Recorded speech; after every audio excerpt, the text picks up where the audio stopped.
Hello and welcome to episode 3 of Agents Across the Pond. Now, this is a space where UK agents and US realtors talk honestly about what works, what doesn't, and every little thing in between. Now, when we launched this podcast, it wasn't to have a hype around a state agency. It was just real conversations about sales, lettings, marketing, and let's be honest, the therapy we all need in between as estate agents. My name's Liam.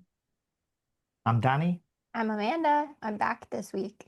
Yeah, so for the listeners out there, Amanda wasn't with us last week. But yeah, you're back. How are you feeling? I'm feeling better. I felt sick, and our daughter, our little toddler, felt sick, so I took it upon myself to remove myself from the episode last week. I'm also expecting this in about 3 months, so yeah, I needed a little rest last week, so that's why I was missing. But A we little are rest, and back. obviously with you expecting, I'm assuming when we get to kind of the end of May going into June, there'll be a couple of episodes where you might not necessarily be around talking about property. Most likely, I'll be taking a little bit of a break. There we go. Don't be Well, worried. I'll be around here We'll still get Danny. covering, or maybe even we'll have some guests in and cover that time period with some guests with Liam as well. It's true. That's it. Well, we've got a few weeks and months to talk about that.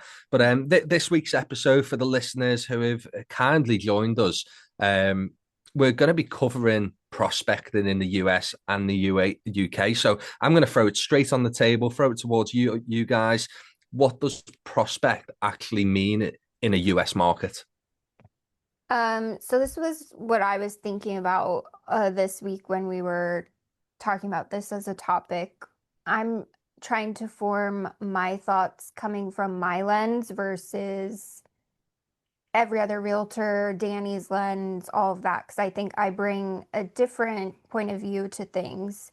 So when I was thinking about it, I was thinking of it more about the emotional side of things, and when historically we've been prospecting, which for us would include like farming or hunting, and we can kind of break those things down. But um, each, you kind of need to have that emotional intelligence and just awareness. And in the past, we've kind of like done what other people do and thrown, EDDMs out, mailers out, all of that without the knowledge or the thought process of the follow-up, the emotional side of things, and really trying to catch people um, at the right time, I guess you could say, versus just, I can't think of the saying, but like just throwing it out there in the wind and Put it as it is, Amanda. Throwing shit at the wall and hoping it sticks. yes, There we exactly. go. I couldn't think of the wording. I just knew it had shit in it.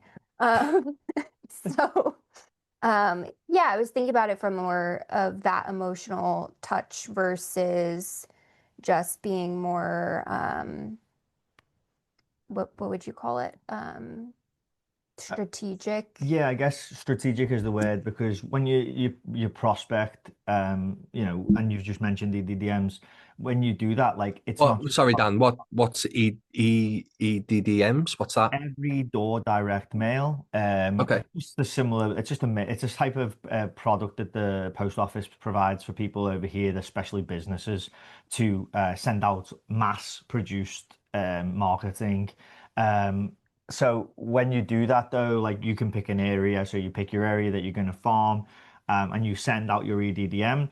But like that's just throwing shit at the wall, isn't it? Right. So the idea is then that you can't just send that out and hope that things are going to come back. Obviously, you want stuff to come back, but there's several the steps that come along with it from following up. Like, are you going to walk that neighborhood and just have a little chat with anybody and door knock? Or are you going to, research the phone numbers for all the people in the community, give everyone a call and ask them what they thought of the either it depends what you marketed, right? You could be marketing a statistic or some updates about their community. You could be marketing a just sold in the area or a just listed in the area. Depending on what you're marketing, you follow up with a phone call to be like, hey, I just listed this home. Do you know anybody who's, in the market to buy? Or, anyone that's also interested in selling? Just to open the door and see what people are thinking and get that conversation rolling. But again, it's about meeting them at the right time. One thing that we would say is we need to execute better ourselves. We think a personal thing for us is to execute better on that. You know, we just throw it out there and then we are hoping for the phone calls to come to us. But we want to try and say, hey, it's kind of our due diligence as well to follow up, and it's also an excuse to follow up with these people because they've received something in hand, and it gives you the reason to call them and ask them. It's not like a cold call, then, you know what I mean? You've sent them something that's tangible, that's data-based, or that's something that's going on in their community, and then you're ultimately following up on that. I was curious to know as well, is that a similar thing for you? Yeah, I'd say so. So prospecting to me, as I kind of look at it overall, it's connecting with buyers, and I do buyer representation as well. So that I think that's really important. But buyers and sellers, and ultimately finding a route to bring stock under my books to be able to market and help people move home. Obviously, I know we both use the same Google team. So to me, prospecting is that way. And that's more farming. But then that hunting is really important. So we have a hit list. That hit list is updated every single week. And these are names, addresses of people or properties that fit our demographic for the portfolio of the business. And we consistently send letters with intent to these properties. Now, when we send letters, we're very clear, you know, let's say to you guys in the local area that at the very bottom it says, if you come and list with us and you sell the property through us, bear in mind the terms that you've currently got with your current agent, because if I sell a property and the previous agent has opened the front door and let that buyer through the front door, the fee is theirs. So technically I'm working for free. So you've got to be clear on that. But the actual prospecting to me, and it's developed over the years. I've done what you said there. We're throwing stuff at the wall. We're hoping it sticks, and it doesn't necessarily do it. Surprisingly, sellers of mine will give me letters that previous agents have sent to them in the post. And I've got one lady now. She's lovely. But she will literally walk around the corner to my house and give me the letter and go, Liam, I've had this off so and so, ha ha ha, or they've said they can do this. She knows that it's just agents trying to get business. The big problem I've got in the UK with estate agents and prospecting is I've got no issues with a friend who's building up a business or whether they're established sending letters, but don't talk shite ultimately. And with these letters, what you find quite often is we have a lot of prospecting tools in the country. So, for example, my CRM system's got one built in. We've got Sprift, we've got a company called Spectre, we've got a company called Home Search. But these are mass marketing prospecting tools. All the letters are exactly the same. And something that really kind of bugs me is when people are sending letters saying, we've got buyers.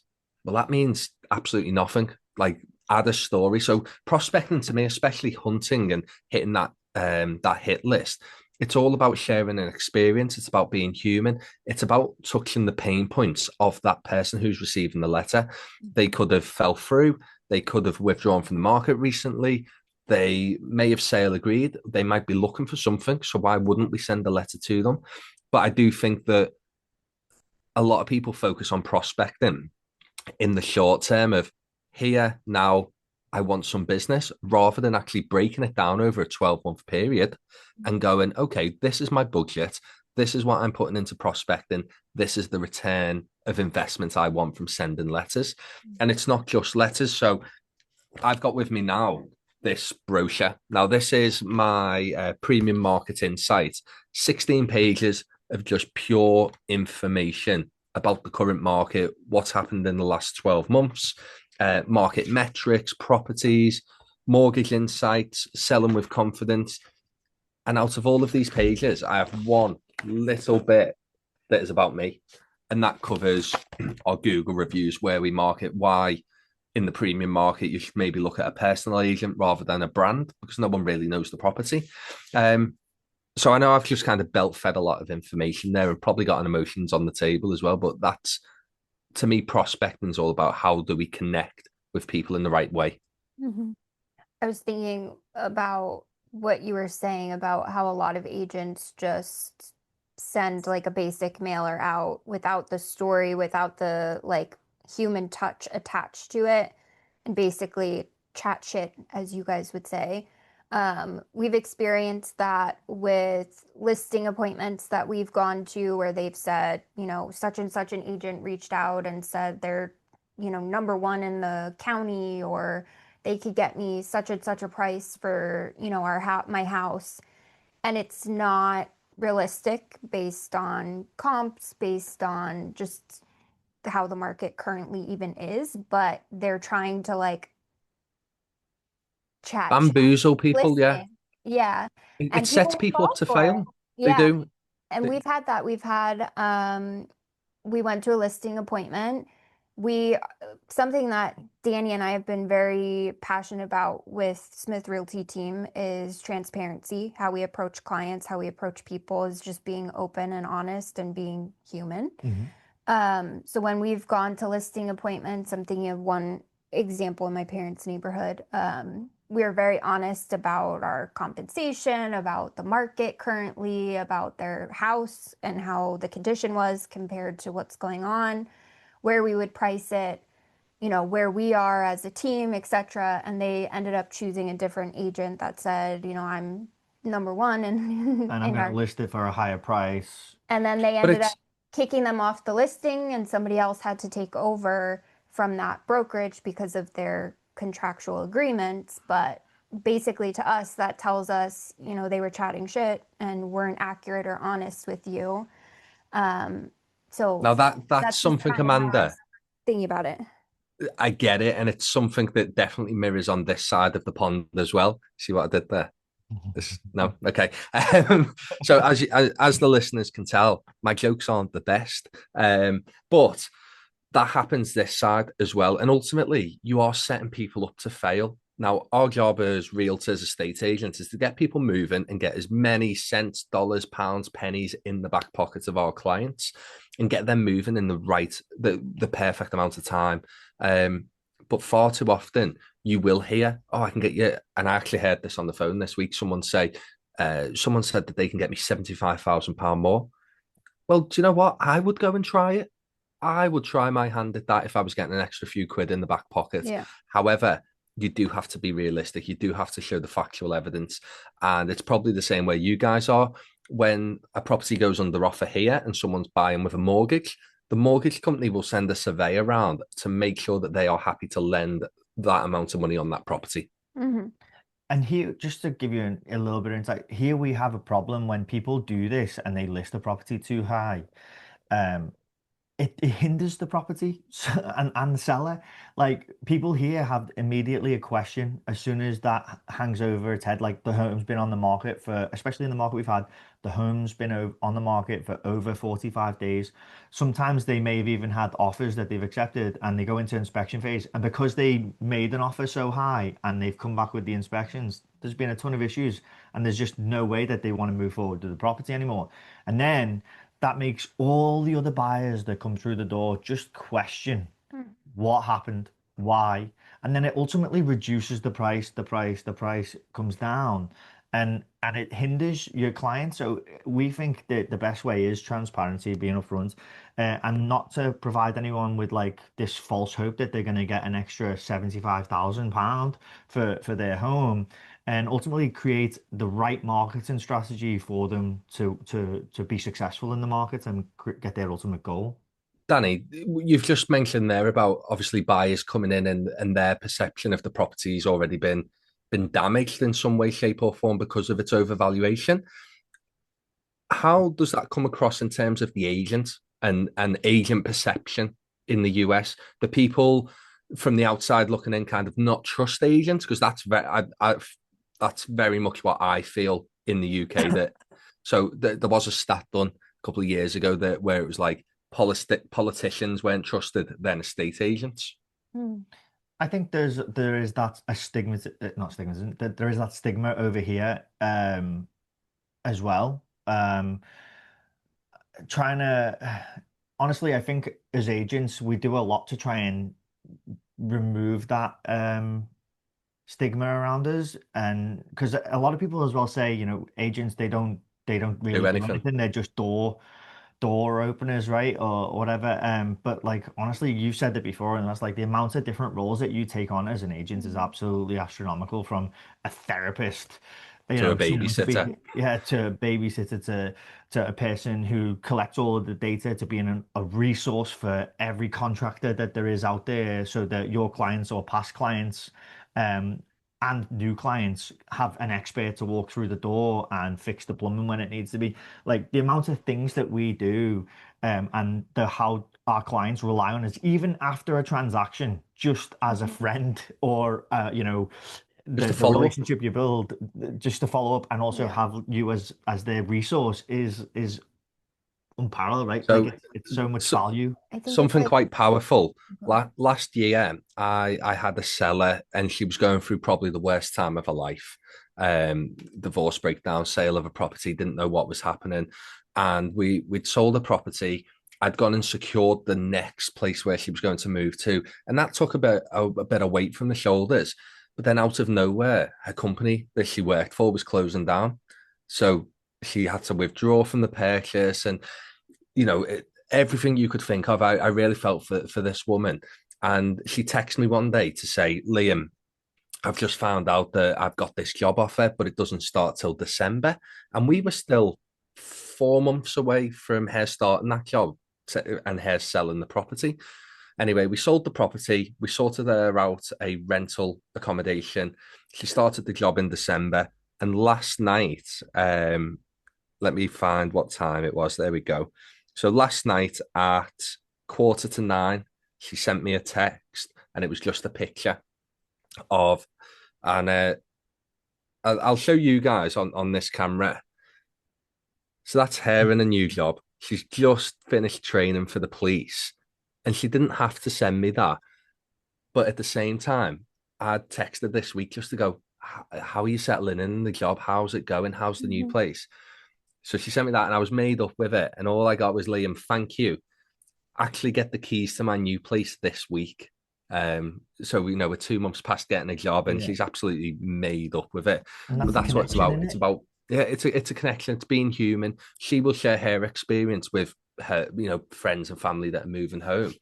In terms of prospecting, what we were very much talking about Mhm. earlier, what are some of the biggest misconceptions, misunderstandings that you find with agents who are coming into the realty space, or even the established agencies that are out there? So over here, I think the biggest misconception is that you walk into this business and your brokerage that you choose is going to be throwing the leads to you. You're going to be like inundated with leads. You're going to have so much time, so much business. You're going to be so busy. You're not going to know what to do yourself.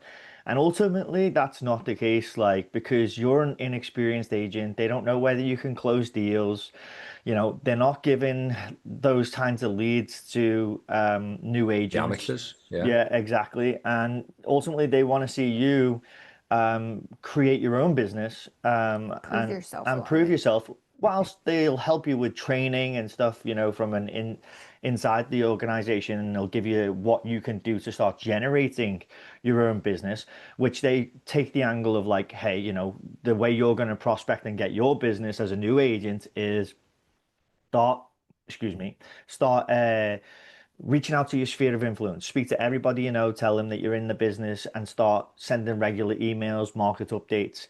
Start picking a neighborhood, something that's local, something that you are an expert in, the whole area and the community. And then really dive into some of the details of the community, what the median home prices are, etc., and get that out to all the people you know. And then asking for referrals from your sphere of influence as well. So if they know anybody that they could refer to you, that's the angle of attack for a new agent coming in, as well as then they'll give you the idea of like, okay, when you're prospecting, let's also go for door knocking and cold calling people. Um, I think the way of calling people is much better to do what we explained earlier, which was send something out to people, and then now you've got a reason to contact them. It's less of a cold call and more of like a slightly warm call, if you know what I mean. You've So got a reason to have a conversation with them. Would you? So this is something I find interesting. Door knocking. Now, there's a lot of agents who don't want to do it. Agents don't like. We do not like. Don't like it when people say no. And I think Yeah, that, you know, 100%. rejection's a massive thing. And pretty sure your side has this side. Would you send a couple of letters and then just go and knock on the door and go, listen, I was just passing. And rather than me go and pay for a stamp at the post office, I thought I'd just knock on the door and give you the letter. I'm Liam, by the way. How's your marketing going? Or can you not approach properties that are already marketed with a realtor? I was gonna say that's something that we've definitely had a lot of conversations about wanting to do more of in areas that we've sent mailers or letters out, is that we want to be more active in physically doing the face-to-face connection versus just again like sending something in the mail. Will they open it? Will they not open it? Making it a little bit more of that personal touch on any of our letters and such, and even when we're door knocking, if they have representation, we have to like make sure we're clear that we're not trying to basically steal that from them. Um, what do we write on it? Like no soliciting, we're not soliciting in Yeah. that kind of way. If We're you're more already so giving you listed. more information. If you're already listed with somebody else, you can't step Protecting them, on protecting toes. yourselves. Mhm. Yeah, just because of Yeah. all the contracts everybody signs. But when it comes to it, ultimately, like I think what you were saying with You, do we door knock? Yes, I think it's better to have a reason to go door knocking. So like you've farmed an area, people have seen your face regularly before, and you go out to the community. And honestly, from a standpoint here, I think it would be much easier to door knock in the UK because the homes are much closer together yeah. in a lot of the areas, I mean, if you are farming an area in the UK, and I'm just thinking about where my mum lives, right next to Tranmere Rovers Football Club. She lives in I can't even remember what the style of home you would call it, So Liam. it's so for the listeners out there, if you're in the UK, you'll know exactly what this is. It's a prime northern property called a terraced house. For the US, the best way to picture it is a dark, gloomy day. Houses very close to each other.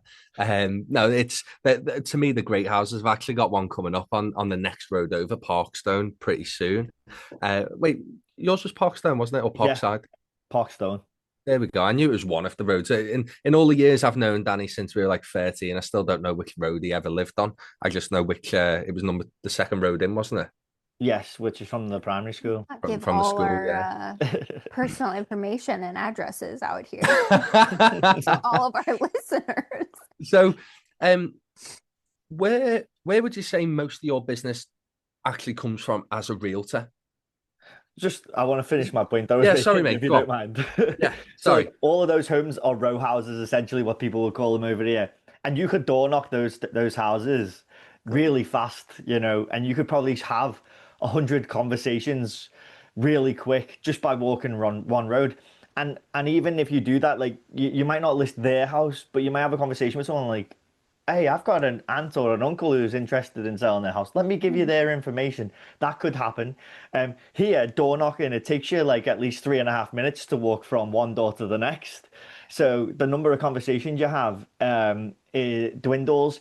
And just to give you a quick story on why I think that you should, farm an area and before you go door knocking is so that your face is seen. Because I had, when I first got into real estate, an experience where I went and door knocked in a specific community, and I knocked on the door, and the person opened the door, saw me, saw the I had a badge on at the time which had my name on it and the organization that I was working for, and immediately was like, I'm not speaking to you. You work for this organization. I have no interest in speaking to you. I had a terrible experience working with them. So I was like, oh, okay. And that ended very abruptly and very quickly, which was not an enjoyable experience. And that goes back to some what you were saying before, is like, no is something you're going to have to get used to in this business, especially when you're calling people out of the blue or when you're just showing up on a door, which I don't, I genuinely think the best thing to do is always farm first and then follow up, and that sort of farm and then hunt after the fact. But yeah, that was one short story that was a negative story. The other thing that I think is actually a brilliant piece of marketing that we did and we were successful with was I jumped on a bike with a gentleman years ago who was a part of the organization I was working with, and he was like, "Let's create these door knockers, which are little tags that you hang on someone's door with a business card slot on it, and you can leave a business card and some information on it." And we could hit so many more homes because we were on a bike, you know what I mean? Traveling Like from a one like a house. tag you'd leave on your hotel door Yeah, type of, exactly. yeah. Mhm. Exactly like that, mate. And so we would leave those behind, and then we got phone calls. We got multiple phone calls going through a really nice community, with some really luxury properties. You know, that back then when I had listed that property in that area, it was, you know, a $850,000 house at the time, which is 7 years ago. Now they're probably a $1.2 million house. So we were really successful just getting some people to call us back through that. And that was just leaving a door knocker and a call came back to us, as well as obviously sending out some other mailers. But it was just multiple touch points that had got us in the door with a potential seller over there. And that really, really worked out well. So that was a different way of, I would say, maybe it's not considered door knocking, but it is going out and physically putting something Showing a on someone's presence. house. And we're not allowed to, like, here, we're not allowed to, make a mailer and then post it ourselves in someone's mailbox that they have at the end of the street.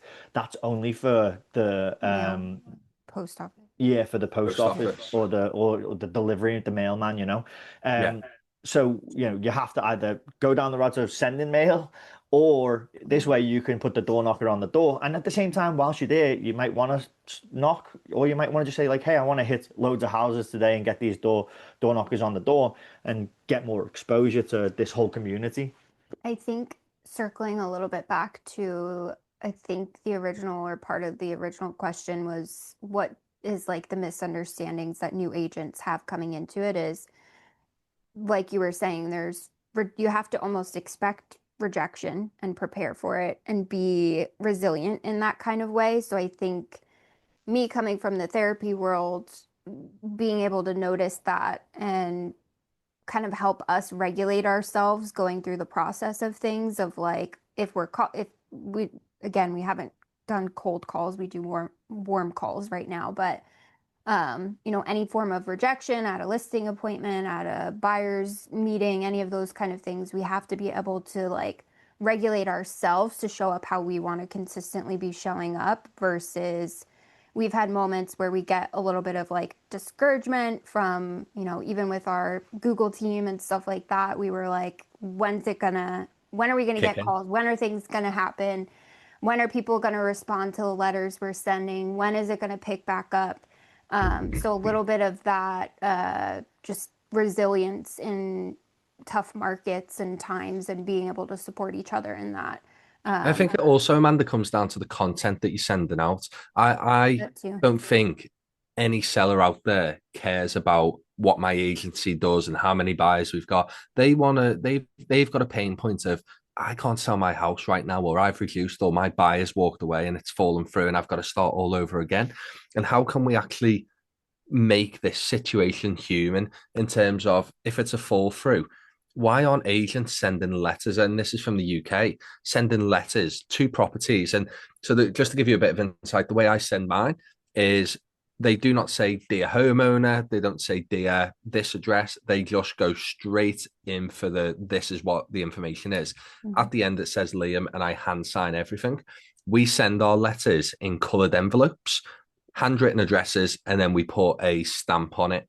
So More personal. realistically, in this day and age, no one's receiving a letter with a handwritten address on the front. Now it's a bit time consuming, but we've got the hit list and we just have to go through it. Mhm. But let's say a property's fallen through. That letter shouldn't be, oh, I'm sorry to hear you've fallen through. We do X, Y, and Z. We've got buyers come and list with us. It should be, we, along the lines of, I can see that your property's fallen through. It's very frustrating. I've been in this position myself in the past, which I have. And then along the lines of, if I was able to give you an option where you could tie your buyer in from day one rather than the exchange point, would that help you make that move into the property that you're looking for? And ultimately, it's then giving them an insight that in the UK, 1 in 3 properties fall through. That's a huge statistic. That's a third of properties What on are the the market. reasons for that? Well, mainly there's no contract in place until the point of exchanging contracts at the very end. Buyers can withdraw whenever they want. There's no repercussions for withdrawing. It could be Like the our survey report. attorney It or could be anything. lending. Could be you could literally just turn around and go, "Ah, do you know what? This is taking too long, or I found another property," and you just walk away, and then that seller's got to start again. But I think these conversations need to be more human to the pain point of what's actually going on within that situation at the time. But because I know we've covered it in I think episode 1. UK estate agency is very traditionally all about volume, that the agent hasn't got time to tailor the letters or think about the little touches of hand signing or writing the addresses out, that they will go onto a prospecting system, click all the addresses, click the letter and send, and that letter they're getting 3 or 4 times just with a different logo on it. Mm-hmm. Mm. What's what's one of the most overrated elements that you've seen from prospecting on your side of the pond? Overrated.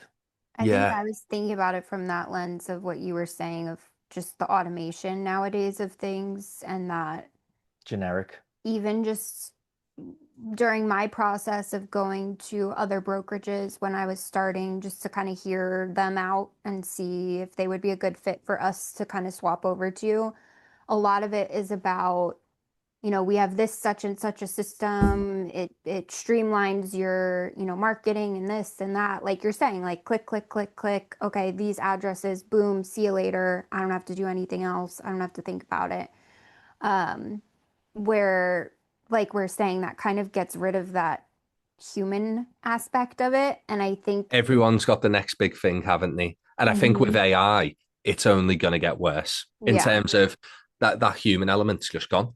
Mm-hmm. Hmm. Yeah, the people are removing themselves, and it's all just artificial intelligence generated, Yeah. which is might be a killer, but honestly, it might be an opportunity for people to really excel and make themselves stand out by making something creative and unique for Hmm. themselves Yeah. in their own business and their Really own gonna use it. community, as well. I I wanted think, to move, sorry, sorry, Dan, Dan. go on. I No, wanted to move the conversation on to the portals, okay. and go down that conversation because, there's from what it looks like, and previous conversations I've heard from you, it seems very limited in the UK in the sense that you've only got a couple of outlets that you put on, and that's where everyone goes. And don't get me wrong, it's the same here, but I feel like we have a lot more avenues, and I want you to discuss with how you put the home on the web for everyone to see, and then also how it works for us. We talk about the MLS,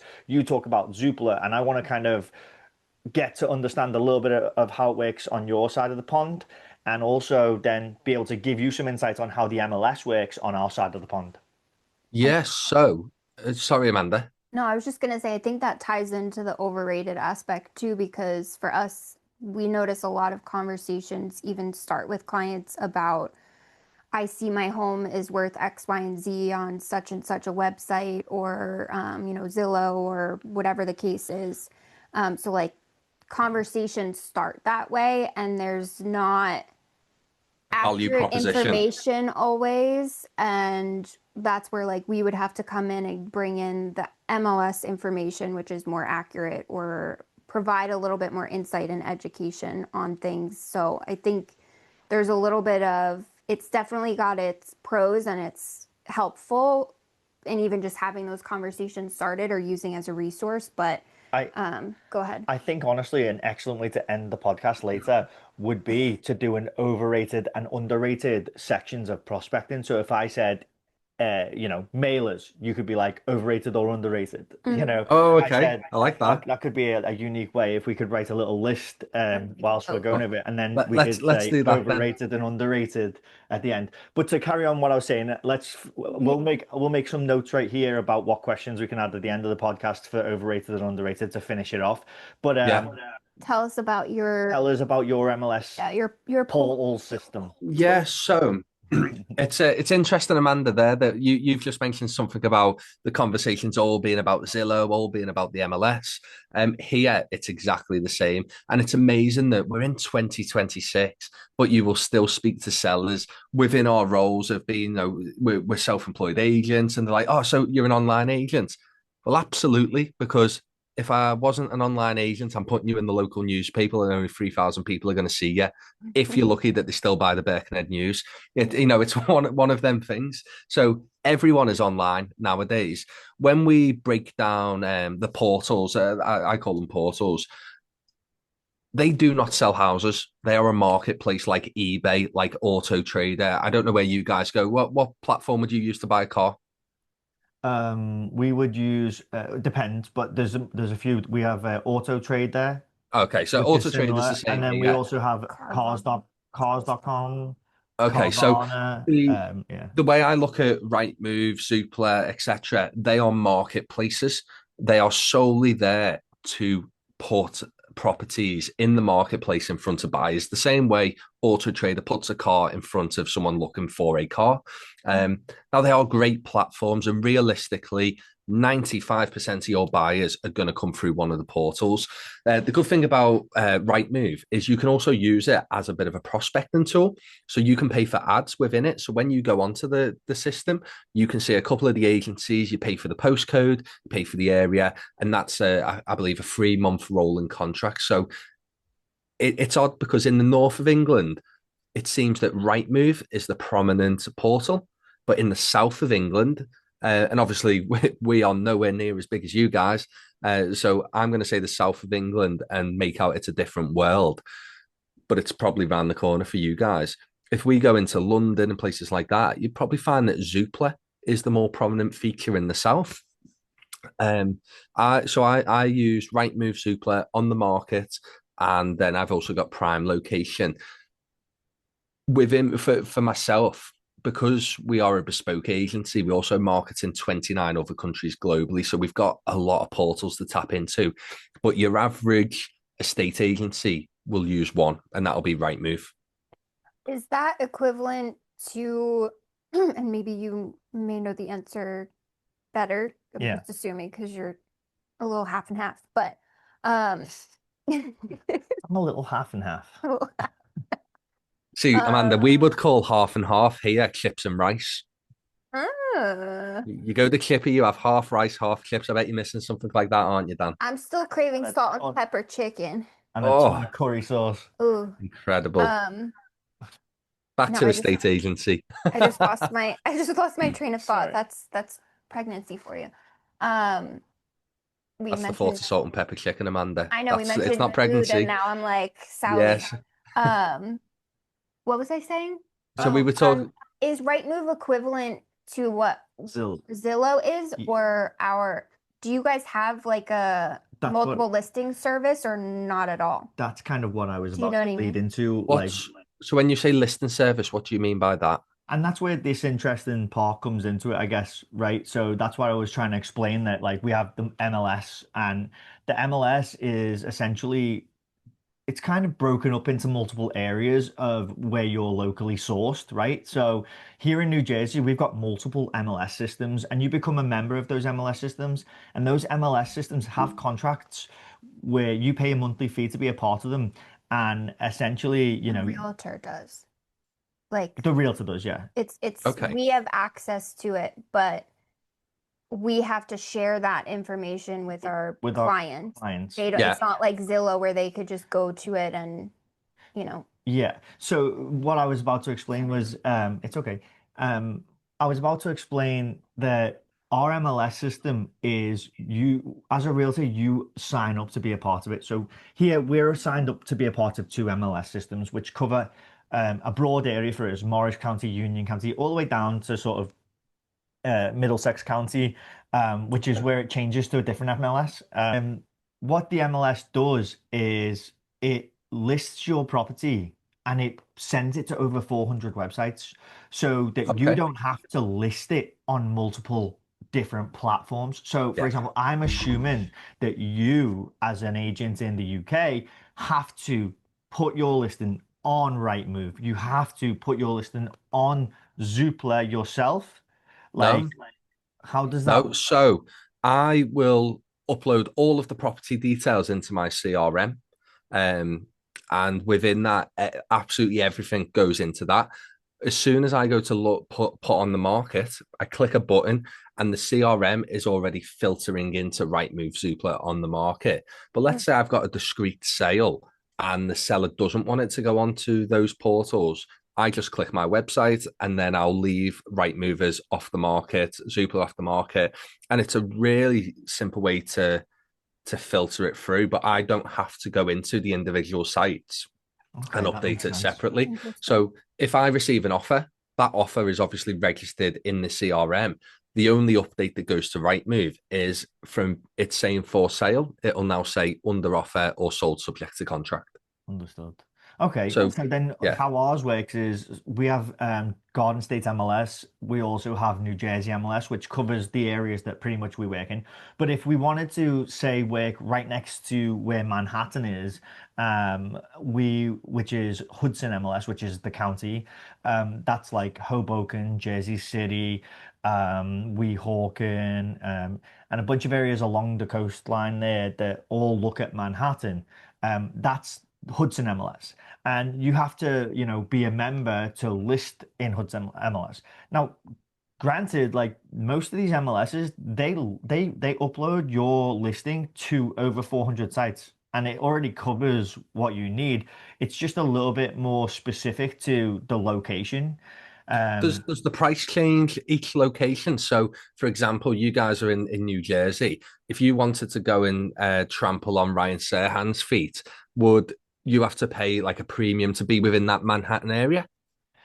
so honest, the first thing we'd have to do is have a New York license, but no, Ah, okay. all of the MLSs available are everyone just signs up to be a part of it, and the MLS then has its agreements with all of the different websites, so that when you input your information into the MLS, they just then automatically send it out to the entire Zillow, yeah Realtor.com. market that they Yeah. have there. And there's multiple, like there's global markets that they have the homes listed on, as well as America's a huge place, right? And we have international movements, but we also have national movements, and even national movements is a big jump for some people. So, I mean, I just had a friend who moved from Edgewater, right, not Edgewater, where did he live, Adam? Hoboken. He lived near Hoboken. It was a town just north of Hoboken, and he's moved all the way to California. Like, so that's a huge transition. Do you know what I mean?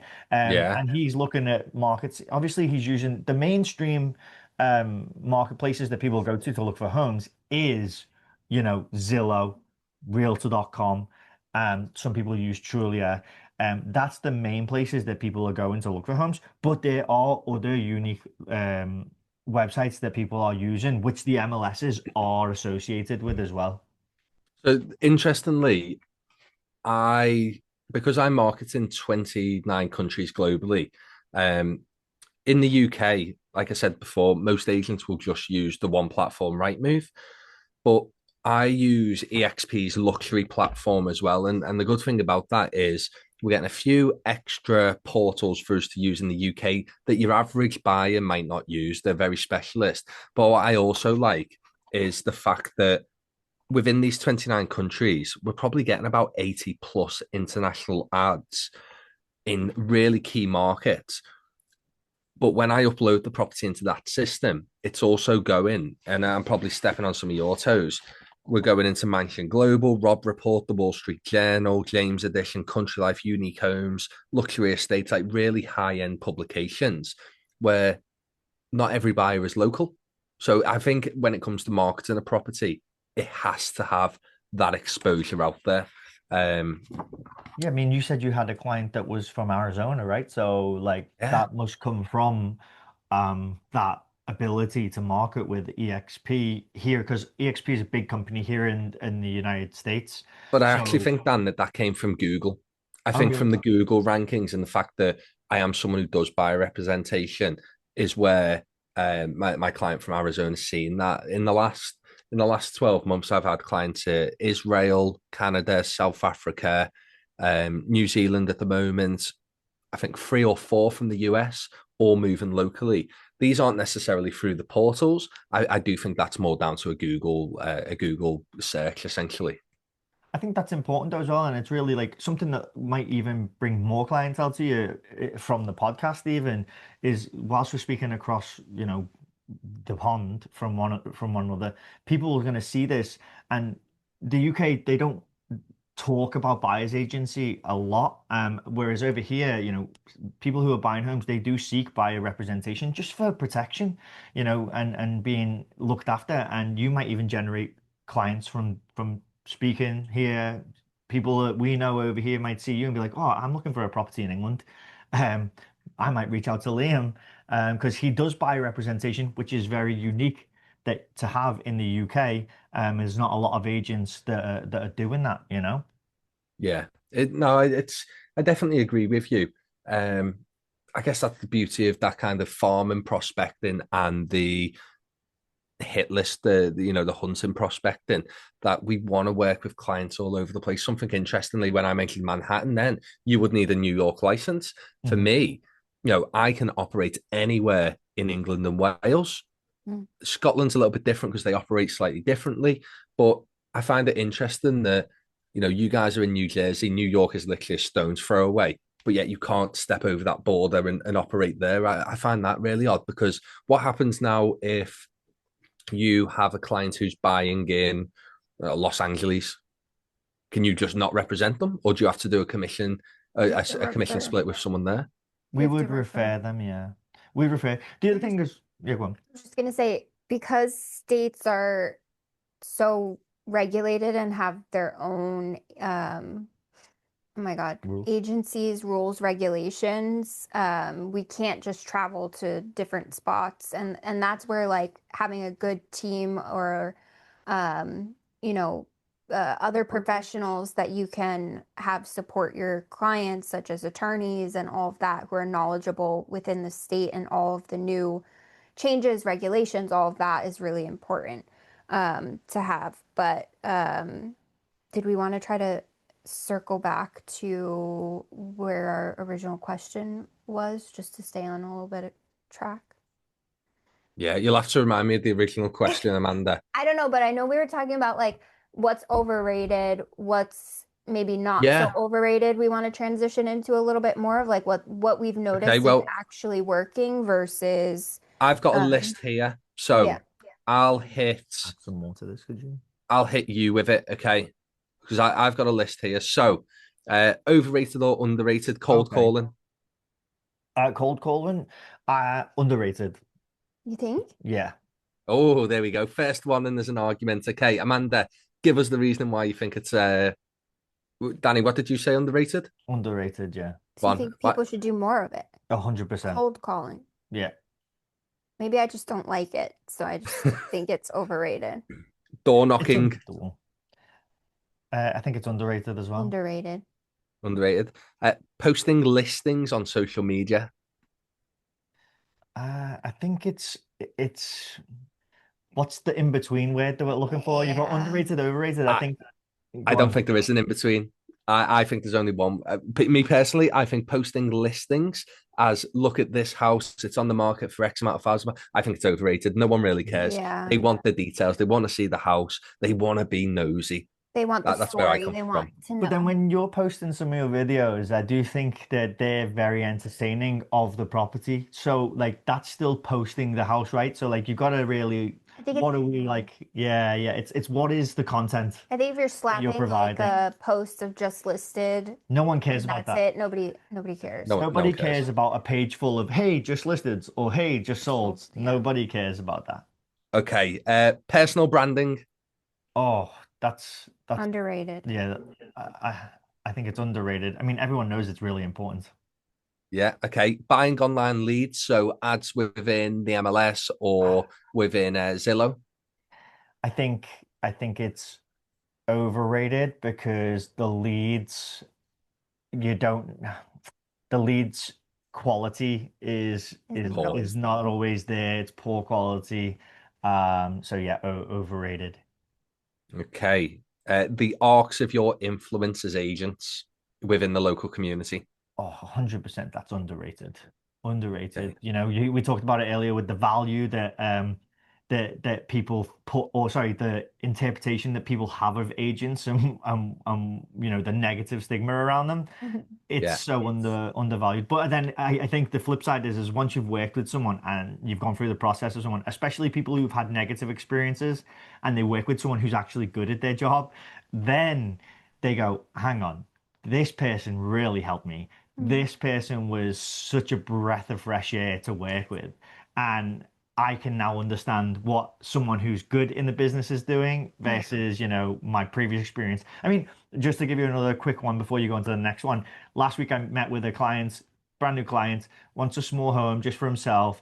And he'd said like every other agent hadn't listened to me. They just sending me like listings that are way out of my budget. I'm really looking for someone that's gonna sort of listen to my needs and what I'm after. And I was like, that sounds really easy. And Yeah. we're already going to view a house tomorrow and check it out. And it probably is a really good fit. So we're gonna make a really good offer to try and win it for him. Perfect. Well, following that one then, Danny, I think you've already answered it. Database follow-up. Oh, I mean, I guess it's underrated. You've got to follow up with your clients. You know, it's hard work. It's a lot of, you know, going back to it, you know, reaching out to people consistently. But that's where you stay top of mind. And you've got to stay top of mind in this business because people have short memories sometimes. You know, you can have the best experience with someone, but you know, if you don't keep on top of them, you don't, you know, reach out to them, just have a conversation Not and even about real estate. yeah, not even about real estate. What's Yeah. going on? You know, I always say How's the family? three touch points. What's been going on? What are you doing right now? What's going on in the future? And then when you call them back, you've made three notes of what they did. Sorry, what they had been doing, what they did at that time, and what they're doing in the future. And you can touch on those 3 points. Like last time I talked to you, you were doing this. And you Perfect. then they're like, oh, you listen to me. Oh, you value me. And that goes a long way. I think that Yeah. goes back And a little bit into the coming in as a new agent. You think all you have to talk to people about is real estate, and that's the only way that you're going to get them as a client. But yeah, through working with Danny, we're learning more of like, it's really just about the genuine connection with someone, remembering their birthday, remembering, you know, something that they have going on versus Holidays and vacations. just sending them stuff about real estate or talking to them about real estate. It's it's more, like when you go to a party or something like that. Everyone knows you're an estate agent or a realtor, and what's the one question you always get? How's the market? yeah. Like you don't actually care about the market. Just let's talk about the footy or what's been going on, Yeah. or the Super Bowl or something I like was that. always taught the answer to that question is it depends whether you're looking to buy, invest, or sell. I And like then that. from there, they either go, "Oh, I'm not interested," and it's like, "Okay, well, I'm I'm not not interested in interested. talking about work either." Like, Yeah, you're not interested in buying, selling, or investing, then what's the point in the conversation? Because I'd rather talk about what's going on in the community, like what are you doing? Talk about the footy exactly like you just said. Yeah, perfect. So did you write down some overrated, underrated your side? We kind of hit exactly what you said. So, like from your Okay. perspective, I mean, I guess I Yeah. can throw them back to you and do overrated and underrated for you. Go on then. So we'd said mailers. Wait, right. What's mailers? So What's that mean? sending out mail, letters. sending letters out, sending out your mail. Underrated. Underrated. All right. Door knockers, which I'd say is underrated. yeah, that's the hangers that I would say that were on the doors that I was saying before, the door knockers. Knocking and having a Yeah, so conversation. these hangers in the UK, people don't really do. I'm going to test it. I've seen a few people do it. We do have something called a 2020. Again, not everyone does it. And a 2020 here is essentially this house has just come up on the market, and you're going to send a letter to 20 people to the left, 20 people to the right, because odds are someone else is going to be moving. Hey, Danny, Amanda, you can just see I've just listed number 12. we're looking to put this property up at 400,000. If you know anyone who's thinking of moving to the area, or if you're thinking of moving yourself, we're starting to gain inquiries. We want to make sure this goes to the right family. So, and you do that when they're on the market, when they're under offer, and when they've completed as well, because no one's going to remember the first two letters that come through the post. And it's just that brand awareness in the back of the mind. Yeah, the more touch points, like we said last week, by the way, the more touch points, Yeah. then you're gonna get more chance of being reached back Remembered. out to and Yeah. remembered. I have cold calls, which you'd mentioned. I'm in two minds. I think it's underrated because we need to do it more, but Brits get very annoyed with cold calling. And if I receive a cold call and I'm fully aware it's a cold call, I will very openly go, "You've got 15 seconds to sell it to me." Because if I want it, I'll go and get it. Americans just hang up.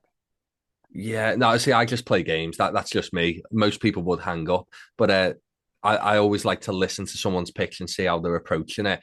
I do find that obviously when buyers are registering, their details go into the CRM. If their property's on the market, I can see it is. So then I could phone up and go, "Danny, I can see you're up with Agent X. You've been up for 8 weeks and I've not seen any marketing change. What's actually going on? Are you getting people through the front door? Do you need any pointers that you can go to the agent and ask?" Full well knowing most people won't go and ask their agent. They'll just sit there and go, I'm listed and I'm hoping someone's going to come along. Next up, we had Rightmove and Zoopla. I think they're underrated platforms, but I don't think that they are the be all and end all to selling a property. Like, they're great. They really provide a lot of exposure. I think too many people overrate them as the only tool you need, but I don't think that's the case. Do you think as well with that there's a gap in the market for the marketing to be done differently within these Absolutely. website platforms? Yes. I think let's get the legals out there, but when it comes to the marketing, this is something we can talk about on the next episode, marketing, because I have real bugbears with estate agent taking photos at dodgy angles. There should be non-negotiables where professional photographers taking the photos. So I don't really know with that one, but in terms of a space in the market, there's one company that I'm surprised hasn't pulled the trigger and essentially gone for the jugular on the housing market. And I'm not going to say who I think it is, but I'm going to approach them and just try and go, "Why aren't you doing this? You sell everything else. Why not?" Like, it just makes sense to build the platform. The next one is Zillow. Well, it's not Zillow leads, but it's kind of like it's online leads that you could pay for, paid lead generation. Oh, do you know what? I do think these are quite speculative. Is that even aware that questions? Because you can pay for ads in Rightmove. They will give me the same type of clients that you mentioned in terms of Zillow. I think they're going to be poor quality. Let's just get a valuation and go from there. However, then you look at your Google ads, you look at Meta ads. I think if it's filtered and the strategy is right, then they're underrated and more people need to buy into it. So, yeah, I'd probably say underrated there. Okay. And that was good. I had one. I'm curious, and this might be for a separate episode to get more into, but I saw the other day that you and a fellow realtor estate agent did some sort of realtor walk. Yeah, that was amazing. My overrated, underrated would maybe be put it in question form, relationships with like other agents. It's a good one. I'd say underrated. So just to give a bit of context to what Amanda's just mentioned there, there's a guy called Ben Moore. He's an estate agent with EXP. He's up in Blackpool, which is probably about an hour away from myself. And we just had this idea, let's go out and get a pizza. And there was 4 of us meeting up. And then someone said, "Oh, can so-and-so come along?" Because he's just partnered with EXP. He's launching his business. And it just escalated. And in the end, there was 35 of us. We met up in a car park. We went on a walk around the woods, and then at the end, we all went for a coffee. And what we found is there's just a space in the industry where individual agents, and not every, it's really, really important for me to highlight, not everyone there was an estate agent. Not everyone there was partnered with EXP. There was no, there was no hidden agenda to this meeting. It was just a place where we could all meet up. We could get ideas off our chest. We could get the little quarrels that are in the background, that, you know, challenges that we're facing, and just get people talking. And it really highlighted that self-employed people want someone that they can talk to and just have a coffee with and just relax. And it was amazing. Ben's launching, so it's called the Agents Boardroom. You can follow it on Instagram. It's a great setup. It's just cool people in a cool place, just doing good stuff in the industry and trying to make it better. Next month there's a launch event in Manchester, so we're going to go up. When are we planning? Well, the event might have been by the time this podcast comes out now, but I'm planning on rocking up in my tuxedo, and I've not told anyone yet. It's why not? So yeah, Amanda, I'd recommend it if you want a community of agents. Just set up a WhatsApp group, invite people, open invitation. We're going for a walk at this time. We're getting a coffee at this time. No hidden agenda. I think that's, again, like it could be a whole other episode. I don't even know how long we've been talking for right now, but I was thinking about it from our side of the pond, of how competitive it feels, and how, you know, teams and other agents, other brokerages, you know, don't always want to have these kind of conversations and be honest about what's working for them and what's not working for them. So Because when I saw everyone that, I was wants, like, that's beautiful that you guys are like getting together, having those kind of conversations, because we do that with like lenders and different things like that you're trying to build relationships with. But again, there's that agenda of, we want to have a relationship so that you could give me referrals, versus like a genuine kind of conversation necessarily. So I think again, it yeah, could be a honestly, whole other so conversation, but Amanda, so much power in just being able to speak to other people in the industry, and you never know where you might find that, you know, Charlene comes along and does a walk with you, but yes, she's representing a buyer 6 months down the line. You're representing the seller. It's going to be a yeah. lot easier to communicate, put the offer forward. You'll work for each other. You'll find a place that works for all parties. Mhm. So I'd definitely recommend it. It was a really good event. I think Cool. Amanda, she's not experienced those types of events. I have experienced those types of events. We have something on a yearly basis that is called it's like a convention that we do. Okay. In New Jersey, we do it. It's usually in December. And I've attended it once, and then you also do, like, your brokerage usually holds a yearly event where, you go to the event. You've attended that event one time, which that event specifically was all about awards, like people who had won stuff. And it's not as sort of open and educational, whereas the convention stuff is all about going to the convention. There's tons of different expos going on where you can essentially learn different things, and they'll tell you, hey, this center room here, this is a Zillow person coming to talk about Zillow leads and how Zillow can help you. This is another person over here doing CE credits to maintain your license, and it's a class on this, which could be the expert in negotiating the best offer for your client. Right. All kinds of educational stuff like that. My argument against that would be, I'm not trying to fight with you No, about you're this, fine. but my thought process is like the genuine conversation versus they're trying to sell something to you, right? Or like Yeah. get you involved Not in something. always, not always. Sometimes it's the CE credits and it's your education, but go on. But you know what I mean? Like Liam's saying, is having those genuine conversations with other professionals, so that even down the line, a buyer's agent comes in and it's like, oh, we had coffee the other day, and they see you as who you are and what you represent, versus like just a name on the MLS, you know what I Yeah. mean? Or a Yeah. name on a What board in front of your kind house. of conversations came up whilst you were there, Liam? Like, what were you guys talking about? Was there anything that you would even say could be valuable to the podcast? Yeah, do you know what? So Interestingly, there's a media team that I work with who help with the videography of properties and stuff like that. So for me, it was having a really good conversation with them. I've never met the owner of the company. I've only met the team in the background of building the videos and they are incredible. So it was nice for me to go and meet Joe and Dan and kind of, they are previous estate agents who have set up a marketing company for estate agents. So it's good to meet them and see what challenges they're facing and how they're adapting their business. But from an agent point of view, one, it's good. So operating within that premium space, there's another premium agent there. We can throw ideas about. He's just had. So I know you guys know EXP, but for the listeners out there, EXP also has this referral system in a way called the revenue share. So you can bring in agents under you, or they launch their own business. And every time they sell a property, EXP will essentially give you a kickback and say, listen, thanks for helping Dan and Amanda build their business. They've just sold a property through our commission. Here's a drink. That's how I'd say the best way to put it is. And there's a few people there who are in that process of thinking of joining.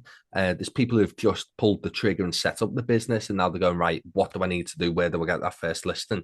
So I guess the conversations of what we've spoken about today and the other previous episodes, it's what happens when good people come along. They want to share what works. They want to share what doesn't work. So I spoke to a guy called Jake. He's up in McGull, which isn't that far away. And he's telling me about leaflets. I think leaflets are one of the worst prospecting tools out there. I think they are a waste of money. They go on the doorstep, they sit with a Chinese restaurant menu, and you pick them up and you put them in the bin. No one cares. Mm-hmm. Where Instagram videos, content, I think that connects with people a lot better. Yeah. Yeah. That's awesome. Perfect. Well, obviously, I know we're kicking on this afternoon. This is probably the longest episode we've done, isn't it? Yeah. I can't even And see I don't want to just keep pushing us on, but I did want to ask one last thing because we didn't touch about the emotional side of thing, and I think that's incredibly important, the emotional side of prospecting. We briefly touched on it for a very small second, but Yeah. it's like the reactions and like the conversations you have, the no's that you get, and how you sort of get past them. I wanted to sort of throw that back to you. Like, what have you ever felt drained in some of your prospecting attempts? How do you handle the rejections, or because it's euphoric sometimes, when you're like, yes, I've got someone that's like interested, sort of thing, and then the other side of it is you get a lot of no's to get that one yes, sort of thing. Yeah, it's an interesting one because you do receive a lot of no's just in general, and sometimes because I send out letters consistently, it can annoy people. And I get it. You're getting a coloured envelope. You know it's coming from Liam. You know it's an estate agent. You're on the market, and you might be very happy. I did have one woman actually a few years ago, and my letters aren't about me as a business. They're about you as the seller in a situation where you've been on the market for a long time. And we have a hit list that is kind of 12 weeks onwards. So you've been on the market for 3 months. You're still sat there. Nothing's changing. Your volume agent has moved on to the next property. Like, you are just a number on their spreadsheet. And she phoned up, absolutely giving me abuse down the phone. You can't do anything different, blah, blah, this, that. And I just turned around and said, with all due respect, from the letters I've sent you, have I said I'm any different? And she went, no. I said, and do you want to ask any questions why I'm different? No, because you're not. I said, well, at the moment you're sat on Rightmove. You've been there for X amount of 100 days. No marketing's changed.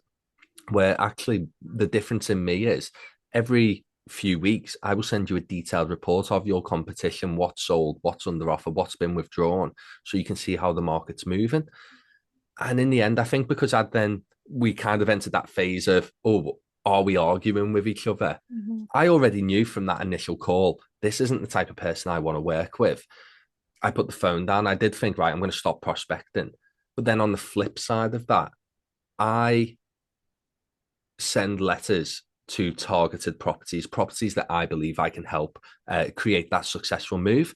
And it must have been maybe 2 years ago, 3 years ago, I was sending letters to a property, and the woman phoned me up and she said, Liam, I am happy with my agent. I'm not planning on moving from this agent. So I said, okay. And she goes, I did say, do you want me to keep sending you the updates? And the reply I got was, Liam, don't worry about me. Don't waste your money on the marketing. it's a lot of money to spend on letters, stamps, envelopes. And I thought, I really appreciate that. She's now on the market with me 2 years later. So she remembered the letters, she remembered the conversation. And I think in between those 2 years, I sent her a text once just saying, hope you've had a good Christmas. Have you got any plans of changing? Never got a reply, Hmm. but it obviously made some sort of impact that she did phone me up in the end. Yeah, that's awesome. I think honestly, the one thing that I felt that you showed that you added some value there, which you probably is comparing to her agent, is where you said, I'll give you continuous updates of how the market is moving whilst you're listed so that you know what homes are selling. So you're basically saying like, okay, I've showed you what the comps are for your house at the beginning, and these are what those homes are selling for. And then you've gone 6 weeks and three other homes that are in the same comp range are selling, but yours still hasn't sold. Why is that? And it could be a price thing. It could be, And that's exactly what this book is. a So, condition thing. yeah, this book here, obviously for the listeners listening on Spotify, etc., you won't be able to see this, but what I'm showing Danny and Amanda is a small kind of spreadsheet that gives us the metric of year on year, the percentage changes. It tells us how many properties are for sale over the last 5 years, listings currently on the market, the asking price, price per square foot. And it's very good to give this to sellers because they're sat going, right, I've got 3,400 square foot. Realistically, my property price should be around here. Maybe I'm a few 100,000 up, maybe a few 100,000 down. But from 178 properties, and if I look at this over 2025, so there were 178 properties in the premium market, which is 750,000 upwards, that were for sale. However, overall listings within that section of the premium market was 321. So that tells me that properties have come off and they've come back on to build up numbers, but only 154 sold out of 321. Mm. That's 50% of the premium market. Yeah, we track that as well. We do it within our monthly newsletter of Yeah. like what's the what do we call it, the ratio of homes coming on the market to leaving the market and being sold, um and sort of comparing that to the communities that we are feeding that information to, know how quickly a home's going to be on the market and how it's like, what is the days on market, what's the average days on market, what is the current like amount of properties on the market. um Go on. I was just gonna start wrapping us up before our toddler gets back with our grandma babysitter and interrupts us. But my thoughts are going to circling back to what I'm hearing from all of us overall about prospecting is the emotional ties or the emotional side of things. Even with the story you just gave about the client that you were calling or sending mailers to, and they said like basically, I don't want your assistance right now. I'm sticking with my agent. But now, months down the line, you're working with them, or years down the line, you're working with them. Yeah. And I've got a great relationship with her as well. Hmm. Like she's gone to Budapest this weekend. I went 2 weeks ago, so I've sent her to an Irish bar to go and get a Guinness. Awesome. Like it's all relationship based. I think, Amanda, Yeah. just finishing up, my question for you is if someone hates prospecting, what's the one thing that you want to tell them to understand? Um, be patient and resilient, and there's a lot of emotional work internally for yourself that you have to do, as well as noticing the emotions of the other person in the conversation with you as well. Um, Going back to your story, the thought process there for me was you could have not kept your cool with somebody either yelling at you or rejecting you on the phone, but you still approached it in a cool, calm, collected kind of way, which then showed to them like, okay, he's okay with me rejecting him right now, and how you handled that. So there's a lot of like growth and emotional work that has to happen on your side as the agent, as well as recognizing the emotions of the clients on the other side of the phone or the other side of the table, or however you want to look at it. Yeah.